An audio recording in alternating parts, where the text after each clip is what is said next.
Bang, bang. Sunday slate. Let's go. We got another 3 games on the wild card weekend. Been on fire. Dustin Reed, we need you to bring the fire once again, along with Price and hopefully myself with some single entry GPPs. All right. So just kind of like on Saturday slate, you have one game above 50. So you have the Ravens and Titans, 3.5 point spread, 55-point total. You got the Bears and Saints next, 10-point spread, pretty big spread there with a 47.5-point total. And then we have the last game, Browns and Steelers, 46.5-point total and a 3.5-point spread. Let's start out with Price. We'll break down the quarterbacks and then the running backs and so on and so forth. But before we do, definitely go right below, smash that like button, like, comment, subscribe, do all that good stuff. Hit us up with a bang, bang in the comments. And let's go make some money. If you haven't followed us on our socials, do so. The DFS Dad on both Facebook and Twitter. Let's get right into it, though. I think it's pretty simple on this one. There's 3 viable plays: Lamar Jackson, Ben Roethlisberger, Ryan Tannehill. You got the running upside with Tannehill and Jackson. They're playing each other. It's going to be a high-scoring game, close spread. Ben, obviously, they don't run the ball because their running game is atrocious, so he's going to chuck the ball 50 times. And he's in a decent matchup, and he's got probably the best receiver on the slate as far as like pure talent, if you could actually catch the ball in Deontay. But I think Lamar and Cash and Ben and GPP is probably what the route I'm going to take.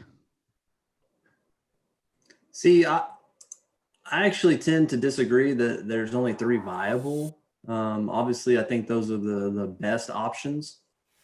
But if you look a little closer, see, Baker obviously has had some really big games this year, played a lot better of late. They had a ton of bad weather games. Pittsburgh has been not. Are you really going to recommend Baker Mayfield? I'm just talking. Give me a second. Okay. I know I'm long-winded, but I got to get to my point, right? So he's viable. I don't think he's not viable. Mitchell Trubisky, right? Everybody's like, oh, New Orleans. What did Nick Foles do against New Orleans earlier this year? Anybody tell me that? He scored 17 fantasy points. Who, Nick Foles? Yeah, Nick Foles. How much was he? He was 5,800. This is a rough start for Dustin. So he was more expensive and did not nearly what you thought he did. And Baker's worse than Tua. No, I said, what did he do? He 3X, 3.1. Okay. Obviously, Mitchell's better. He's the starter now, right? And he has rushing upside. So I'm saying GPP, you can't say Mitch is not a viable option. New Orleans, he got 0.3 against New Orleans last time. Rushing.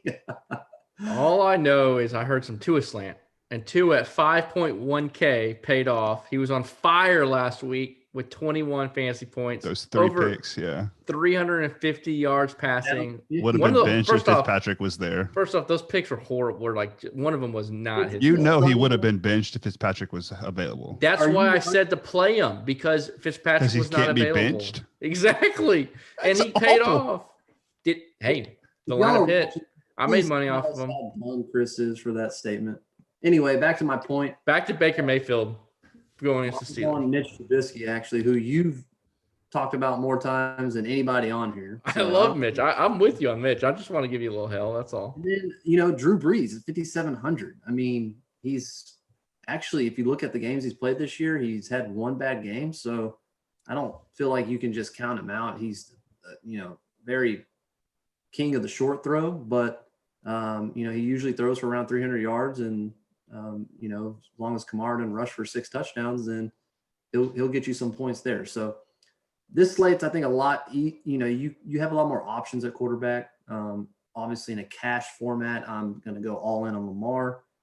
Tennessee's defense is rotten. So I'll take Ben versus the field. All the other ones, if you want to make a wager. That's fine. Right. That's easy money right there. So I've said Mitch Trubisky is going to win. Last time. Hold on. He didn't do shit against them last time. Oh, okay. He scored 11 points. That was your reasoning for my pick, but he threw 22 times. Okay. He averages 44 throws a game. Average doesn't mean that's going to happen again. I guarantee you it'd be closer to 44 than 22. All right, let's talk about how Lamar Jackson cannot pass for more than like 120 yards. Like, what happened last week, man? He doesn't have to. They run for like 300 as a team every week. Yeah, They're playing the Bengals. So with that said, do you think you should pass on Derrick Henry since the Ravens are just gonna hog the ball the whole time at the running back spot? Not necessarily. Yeah, At I think 9,200. Now Baltimore can they run a lot, but they get chunk yardage. It's not like it's just 3-4 yards every time. So then they go over the top. That game pace of play is the best on this slate, and of the whole weekend, it has the highest pace of play. And Tennessee has a much bigger advantage in the run game than they do the pass. So And it has the highest total. And it's Derrick Henry. So all right. So Mark Ingram came back last week, but that didn't mean anything for J.K. Dobbins. Might turn people off playing Dobbins last week. He doesn't get any run. No. He's terrible. So where are we at with if we go down, below Henry, and you got Dobbins sitting there at 6,600. That's a pretty good spot for him on the highest total game of the weekend. Yeah, I can let Price jump in here too, but for me, the Gus Edwards factor. Gus Edwards has gotten like 10 or plus touches, I think. Let me look here. About 10 the last 3 weeks. Yeah, so he gets a good amount of run, and it gets really hard when you're paying 6,600 for a running back for them to be able to stick another guy in there and steal a touchdown. Yeah, and he doesn't get any pass catches either. And you have the factor of Lamar Jackson can score rushing touchdowns. Yeah, to me, it's tough. I don't really. I mean, you can pay up a little bit more for Nick Chubb, and he seems like a way. Yeah. I say that, but he's been screwed on the goal line. Do we know anything about the New Orleans running back room with all the COVID outbreak from last week? So Kamara, they said we'll see. I think if he keeps testing negative, he'll be allowed to play. Same with Latavius Murray. Obviously, if neither one were allowed back, Ty Montgomery is going to be probably a must at 4,100. He just gives you so much salary relief. And since there's kind of muddled options after Derrick Henry, as far as like actual best play at running back spot, I think Henry just has such a huge ceiling. And it's a time of year where teams are tired, and he's 6'5", 265, just running down your throat. You can't tackle him. He runs you over. It takes a whole group. He's not 6'5". Oh, what, 6'4"? He looks 6'5". He's 6'2.5". Bro, he looks like a offensive lineman out there running people over. The picture of him and then with Mark Ingram in the national championship game on the kickoff is hilarious. I like DeMont too, just because of how involved. I mean, it's volume alone, man. I like Montgomery. 9 targets last week when they were down the whole game. So and he did decent against them last time they played. Yeah.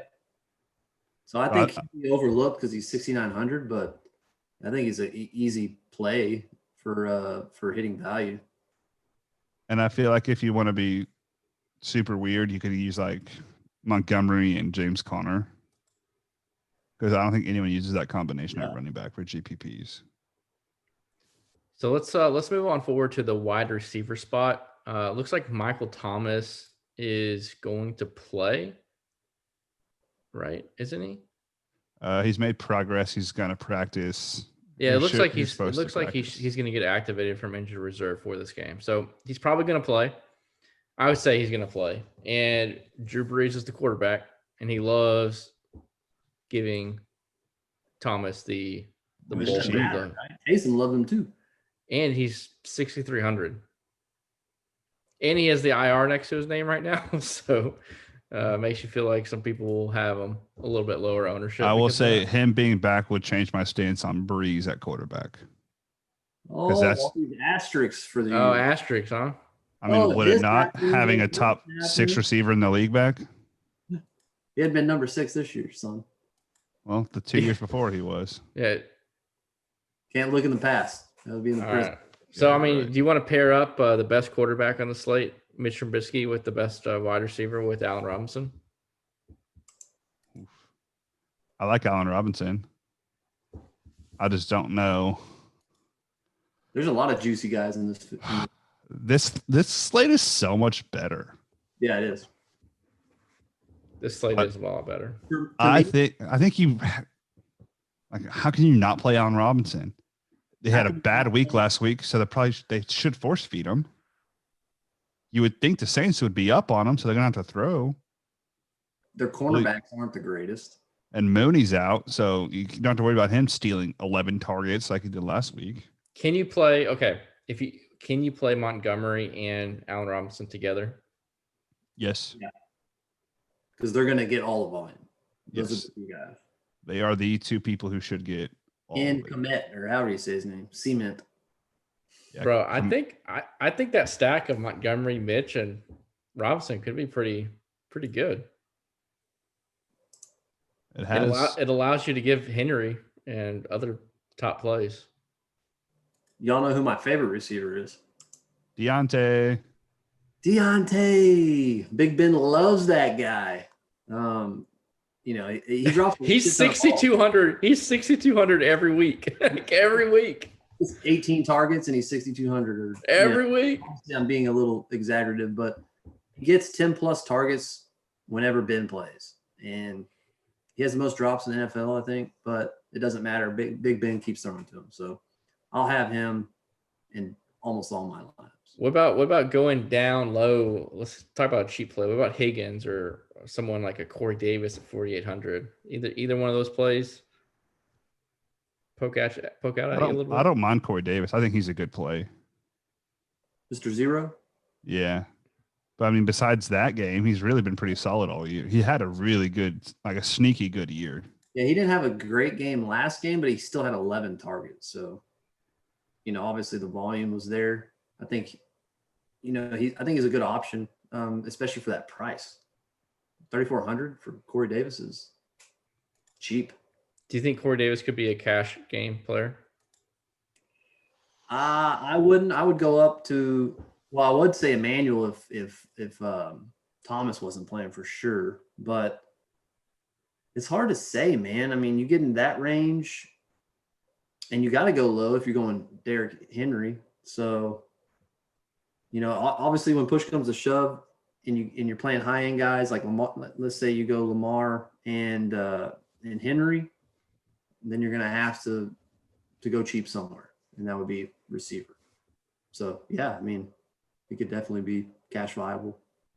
All right, let's get to the tight ends. Obviously, Mark Andrews up top at 5,200 on DraftKings is the most expensive. But what about like the mid tier range? Is like a Jonnu Smith on that you love that game price?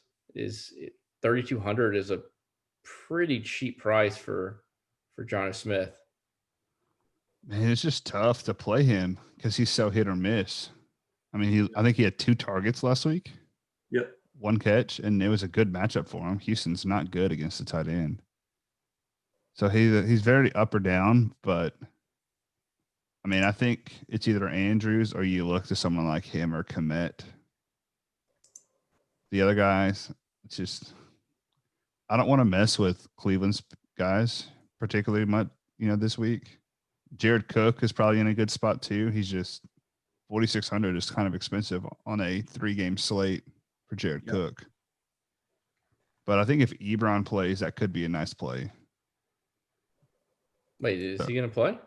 I don't know. He got put on the COVID list. Right? I don't think he's playing. So got to figure out when if he's allowed to get back or not. Well, he got placed on it. He got placed on it on Saturday. So if he can test negative, I think it's like 5 times leading up to the game he's in. Otherwise, it would be Vance McDonald, who I think is min priced. I like Ebron's price too at 3,700. That's a good price. But he has to get cleared. Yeah, that's a big if. All right, anything else, Dustin? Especially if you don't mind taking it from like a cash game level on tight ends. Is there? I just like Komet just because he's 3,000 and he's seen a lot of volume. He had one off week at the last 5 weeks, but other than that, he's seen like 6, 7, 7, and 8. And he has I think last time against New Orleans, Jimmy Graham saw 7 or 8 targets. And so I think most of those will go to Komet. His snap share has been going up. So I like him, especially, like I said, if you're going top heavy at those other spots. All right, let's move down or not over to the defense. And I say down because we love the cheap defense. Now, I don't think none of us want to go down all the way to the Titans at 2,200. I could be wrong.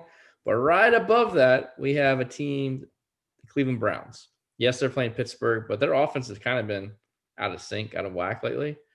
$2,500 for the Browns. Is that where y'all are at? Because that's where I'm at right now. And if not, who do y'all like? Price thinks Big Ben's going to lead the slate, so I know he's not on him. Plus, Pittsburgh doesn't give up sacks. Big Ben hasn't gotten sacked hardly all year long. So, I mean, it is a rivalry game. They've seen each other for the third time type of deal. You know, I almost want to punt the Bears here, but I haven't really decided. This is the toughest for me to pick of all of this whole slate, the defense, believe it or not. I'm excited to see what Price says here. So I think there's 3 ways to attack it. Obviously, no one wants to touch the Titans or Ravens because they're supposed to be a high-scoring game. I think the Saints are too expensive. So do you want to pony up for the $3,600 Steelers, or do you want to punt and use the Browns or the Bears? So depending on your build, like if you want to go a Mitch Trubisky, I would use the Bears defense. Or if you want to go Drew Brees, I would use the Browns defense. Now you're right. The Steelers don't really give up sacks, but Big Ben does turn the ball over. So that would be the only route for success, I think, would be for that, or for Myles Garrett to actually get in and do some damage. But I feel like the Bears have a higher upside of actually getting to Drew Brees because he will take sacks. And whereas the other guys are a little bit harder to actually get down on the ground. But that would be the 3 plays in defense I would look at. I wouldn't play the other 3. Yeah, for sure. And Pittsburgh played the Browns, but without the quarterback, they only got 3 points. What about earlier when they played them? They only got 1 point. So it might be trending actually. I think the Bears do make a little bit more sense here than the Browns as the number 1 defense on the slate for us. Yeah, none of them really pop off unless you want to pay up for the Saints. But even then, they might not pay off. So maybe do just go Titans and hope for the best. It really might not be that bad of an option. If they can load up the box, it's not like the Ravens are really that much of a threat down the field. And it does open up a ton for you. Yeah. All right.